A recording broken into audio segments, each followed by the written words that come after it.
आत्मवंदन सभी मास्टर्स को ध्यान गंगा में आपका हार्दिक स्वागत करते हैं। हम सभी स्वाध्याय कर रहे हैं दोस्तों आत्मयोगी भवा का। तो आज हम जो मास्टर हमारे पितामह को जो संदेश मिले थे 27 दिसंबर को, मृत्यु उपरांत जीवन, वो आज हम स्वाध्याय करते हैं। तो नमन करते हैं पितामह को, महाअवतार बाबा जी, माँ नागलक्ष्मी, माँ आदित्य शक्ति, माँ ध्यान गंगा को कोटि कोटि नमन करते हुए प्रणाम करते हैं। हम सभी मास्टर्स और गुरुओं को धन्यवाद और आभार के साथ आरंभ करते हैं। दोस्तों, जो आज का स्वाध्याय है वो इस प्रकार: जब कोई चीज़ हमारे पास नहीं होती तभी उसकी कीमत हमें पता चलती है। जिसके पास आँख नहीं उसको आँख की कीमत पता चलती है। पाँव न होने से पाँव की कीमत पता चलती है। इसी प्रकार शरीर छोड़ने के बाद शरीर की कीमत पता चलती है। जब तक इस शरीर में है तब तक इसका सदुपयोग करके आत्मज्ञान को प्राप्त करना है। आत्मज्ञान अर्थात पृथ्वी पर इस शरीर में रहते हुए आत्मा को जानना है। जब जीसस जीवित थे तब उनको सूली पर चढ़ा दिया। मरने के बाद वही लोग उनकी पूजा करने लगे। ऐसे ही दयानंद सरस्वती जी को शीशा खोलकर पिला दिया गया और सुकरात को जहर देकर मार दिया। लोग सोचते हैं इनके जीवित ना रहने पर शांति में जी सकेंगे। वही लोग बाद में उनकी पूजा करते हैं। जीवित रहते हुए उनसे ज्ञान प्राप्त करके हम जीवन को सफल बना सकते हैं। इसलिए जब अवसर है तभी उसकी कीमत पहचानो, है ना।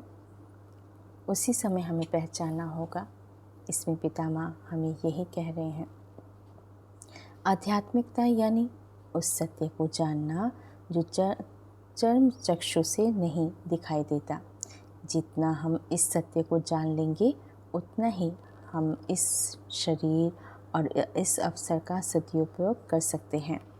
सबसे सीखें, ज़्यादा ध्यान करें, प्राणिक ऊर्जा का उपयोग करें। जैसे संगीत में 7 स्वर हैं, इंद्रधनुष में 7 रंग हैं, वैसे ही 7 लोक हैं। जब आत्मा स्थूल शरीर छोड़ती है तब सूक्ष्म शरीर से सूक्ष्म लोक में जाती है। ब्रह्मांड में अनेक लोक हैं। जिस स्तर पर आप हैं उसी स्तर के सूक्ष्म लोक में आप जाते हैं। भूवलोक सबसे निम्न लोक हैं। जो पाप करते हैं वह भूवलोक में जाते हैं। जो पुण्य करते हैं वे स्वर्गलोक यानी उच्च लोक, सूक्ष्म लोक में जाते हैं। 4 प्रकार के निम्न सूक्ष्म लोक हैं, 4 प्रकार के उच्च सूक्ष्म लोक हैं। निम्न सूक्ष्म लोक में अंधकार ही अंधकार है। वही आत्मा अकेली रहती है। सूक्ष्म लोक में जब सब कुछ विचार में ही होता है। जैसा सोचते हैं वैसा सृजन हो जाता है। यदि आप राक्षस के बारे में सोचते हैं तो राक्षस ही दिखाई देता है। आपके विचार ही आपके सामने प्रकट हो जाते हैं। धरती पर जितनी हिंसा करते हैं सूक्ष्म लोक में उतनी ही तकलीफ होती है। जितना पुण्य करते हैं उतना ही स्वर्ग में आनंद प्राप्त होता है। जब पुण्य समाप्त हो जाते हैं तब फिर धरती पर आना पड़ता है। धरती पे अच्छे कर्म करने हैं ऐसा सोचकर जन्म लेते हैं, लेकिन जन्म लेने के बाद सब भूल जाते हैं।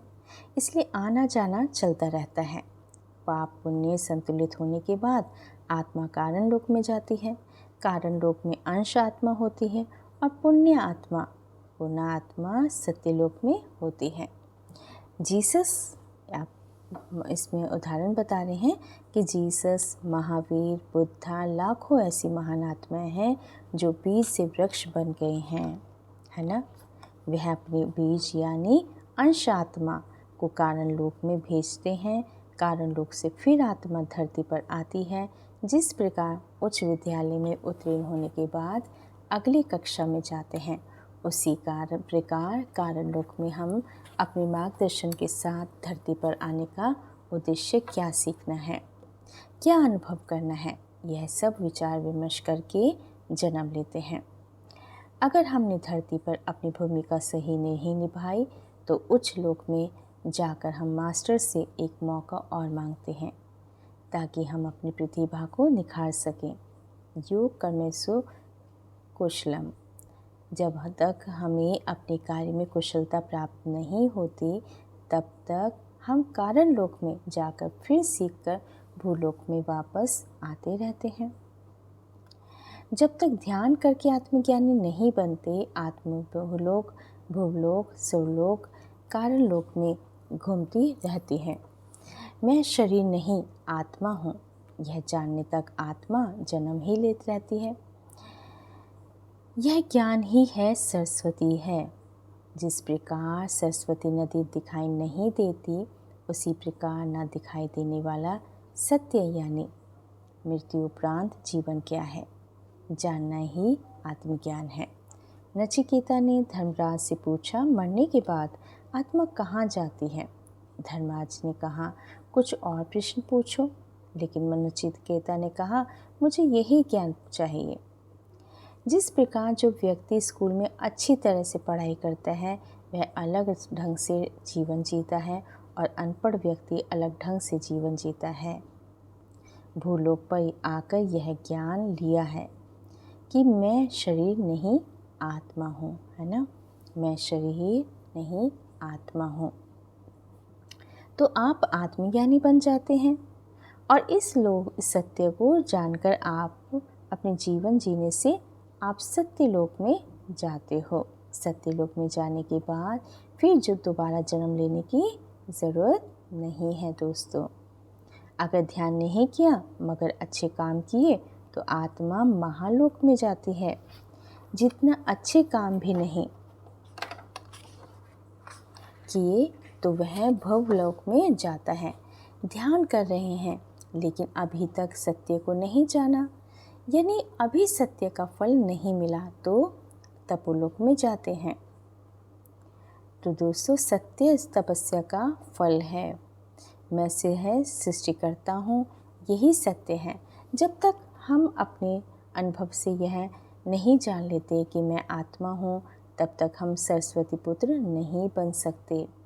जिस प्रकार तबला सितार आदि सुनने से हम उसको बजा नहीं सकते हैं तो क्रिकेट देखने से हम खेल नहीं सकते हैं, उसी प्रकार भगवत कथा या गीता प्रवचन सुनने से हम आत्मज्ञानी नहीं बनते।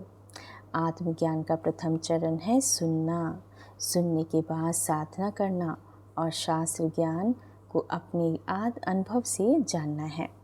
जैसे कहीं भी जाने से पहले यात्रा की पूरी व्यवस्था करनी पड़ती है, उसी प्रकार जन्म से लेने से पहले माता पिता का चयन कर अनुकूल परिस्थिति के हिसाब से गर्भ का भी चुनाव करना पड़ता है। इसलिए शरीर के महत्व को जानें। ध्यान करते हुए आप इस शरीर के साथ जितना समय धरती पर रहना चाहो रह सकते हो। यह आपका चुनाव है। ध्यान करके ही शरीर को सही ढंग से इस्तेमाल कर सकते हैं। यदि शरीर को ध्यान और शाकाहार से सही नहीं रखा तो वह बीमारियों से ही रोगी होकर ख़त्म हो जाएगा। मृत्यु उपरांत जीवन जीने के लिए कार्लोस कास्नेडा और डॉन जॉन की पुस्तक पढ़ें। तो इसमें पितामह कुछ पुस्तकों के नाम बता रहे हैं जो इस तरह से हैं। कार्लोस कास्नेडा और डॉन जुआन की पुस्तकों के बारे में बताया गया है। पितामह ने बता रहे हैं इस शरीर के साथ आप कितनी विद्या सीखना चाहें सीख सकते हैं। इसलिए एक पल भी व्यर्थ ना गंवाएं। मरने के बाद रोना नहीं, समय रहते ध्यान स्वाध्याय सज्जन सांगत्य करें। जो जीवन में लक्ष्य बनाते हैं वही उसे प्राप्त करते हैं। आत्मज्ञानी बनने का लक्ष्य रखें। मृत्यु उपरांत जीवन और मृत्यु से पहले जीवन के बारे में जानना परिपूर्ण जीवन जीने के लिए अति आवश्यक है। तो दोस्तों, आज क्या सीखा हमने? मृत्यु उपरांत जीवन और मृत्यु से पहले जीवन के बारे में जानना परिपूर्ण जीवन जीने के लिए अति आवश्यक है।